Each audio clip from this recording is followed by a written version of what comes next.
On this episode of John Marucci on the Road, we'll review Rainbow Springs State Park near Dunnellon, Florida, just 20 miles southwest of Ocala, Florida. Rainbow Springs has a rich history as a tourist spot, and the first magnitude head spring basin produces up to 600 million gallons of fresh water per day from its various vents. The spring forms the looking glass clear Rainbow River, which supports a wide variety of wildlife. Hey everybody, this is John Marucci. I made the jump to traveling with my RV back in 2016 and have never looked back. I've had my share of problems along the way, and this channel attempts to be what I wish I had when I started out. So let's go ahead and jump in. Rainbow Springs State Park contains 11 distinct natural communities within the park's 1,000 acres.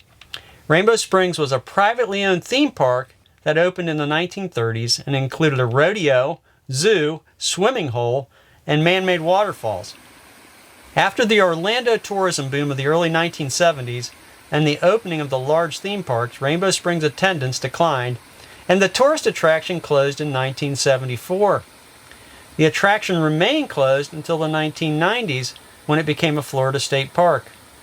The park has two main areas, the Rainbow Springs Head Spring day use area and the campground and tubing area some 6 miles away by car.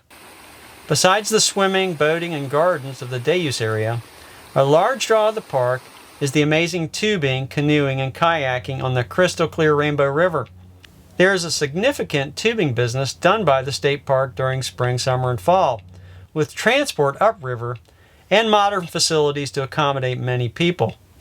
The Head Spring Day Use Area is the remains of the tourist attraction from long ago, yet the man-made waterfalls, footpaths, swimming hole, and gardens have been well maintained by the state and are a very relaxing place to stroll and recreate. This part of the park is first come first serve and often fills up on weekends and in season. When the day use area is full, no more traffic is allowed to access the area. There's some great views of the spring, lakes, waterfalls, and natural scenery in the Head Spring area and is well worth a visit. As far as the campground area, there are 2 loops with a total of 49 reservable RV sites. The campground is convenient 5 miles from the small town of Dunnellon with groceries and restaurants. All sites have water, 20, 30, and 50 amp electric, and sewer hookups. There is a dump station at the campground that was not open. Given every RV site has its own city water and sewer connection, there really is no need for a dump station. Most campsites are gravel with a few paved lots. The campground area is approximately 6 miles by car from the Head Spring and roughly 1.5 miles from the tubing extraction area along the Rainbow River. There is direct access to the Rainbow River about a half-mile walk from the campground. There really is no obvious drawback to the park or campground that we noticed, save that the campground is located 6 miles away from the Head Spring area and there are no foot trails between the two areas within the park. In this regard, hiking is somewhat limited, although there is a nice nature trail loop near the campground. Before we get into the 5 criteria that we cover for campground reviews, we want to let you know about a great planning resource on johnmarucci.com. Did you know we now have a national parks planning tool to make your trip planning that much easier? All you have to do is enter the length of your RV and a few other options, and the tool will return the national park campgrounds that meet your criteria. Once you find your campground, just click through to learn more or reserve your site. It's available on desktop or mobile and will help you better plan that great national park trip you've always wanted to do. Just visit johnmarucci.com and click on the resources page to find out more. There are 5 criteria we look at when rating a campground. First up, hospitality and check-in. We only give this a 4 out of 5, mainly because there was no ranger station at the main entrance. We had to proceed to the main building to check in. This meant leaving the vehicle to interact within the building to receive our site tag. Not a huge issue, but a step or so more than the very easy process in other Florida state parks where you never leave your vehicle. The other issue is receiving packages or forwarded mail at the park. If you do have a package or mail sent to yourself while staying at the campground, make sure you have the package sent to the campground and not the main day use area accidentally. For us, this caused confusion and a delay in receiving our package, as it had to be brought over from the day use area. Next in our review is infrastructure and amenities, which we're going to give a 5 out of 5. The main park road and campground loops are paved and in excellent shape. There are modern bathhouses with laundry machines, and each of the RV sites has 20, 30, and 50 amp electric, water, and sewer hookups. Like most Florida state parks, the campground is well maintained and cleaned by the campground hosts, and there's a security gate with passcode to enter the campground area. Site quality also gets a 5 out of 5, as quality and privacy of the various sites is really outstanding. There are thick berms and plenty of space between campsites. Having stayed at many different campgrounds, the campsites at Rainbow Springs are certainly up there in terms of best campsites stayed at. It is just hard to imagine better in terms of amenities, privacy, and quality without paying significantly more. All sites have fire pits, picnic tables, and are basically level.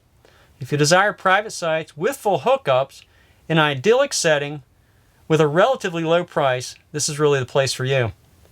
Our exerciseability rating is a 3 out of 5, as there are paved park roads to run on with very occasional slow traffic, as well as the 1.5 mile paved tram road that can be used off-season, which is late fall to early spring.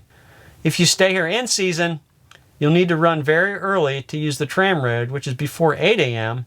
and or after 6 p.m. In this regard, running and biking would be much more difficult during tubing season. Given very few hiking trails, the opportunity for hiking or trail running is somewhat limited. The main exercise opportunity really is canoeing and kayaking on the Rainbow River, of which there is good access from the campground. Finally, we're giving 3 out of 5 for workability, as the bandwidth for AT&T was only fair, with Verizon only slightly better. Using an iPhone X, we had speeds of only 1.18 megabits per second down and only 0.11 megabits per second up on AT&T, making it difficult to use.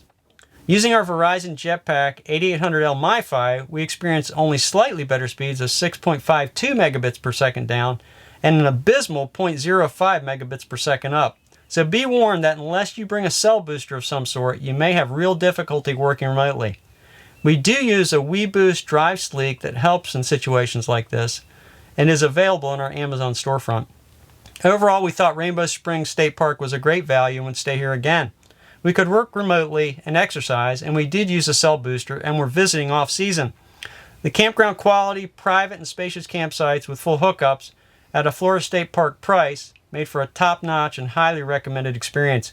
If you're looking for a relaxed state park with outstanding amenities and natural beauty at an exceptional value, this should certainly be on your list. The biggest issue will be planning enough in advance to reserve one of the 49 campsites. Florida State Park's booking window is 11 months. So you need to plan well in advance to hook the best campsites. Okay, that'll do it for now.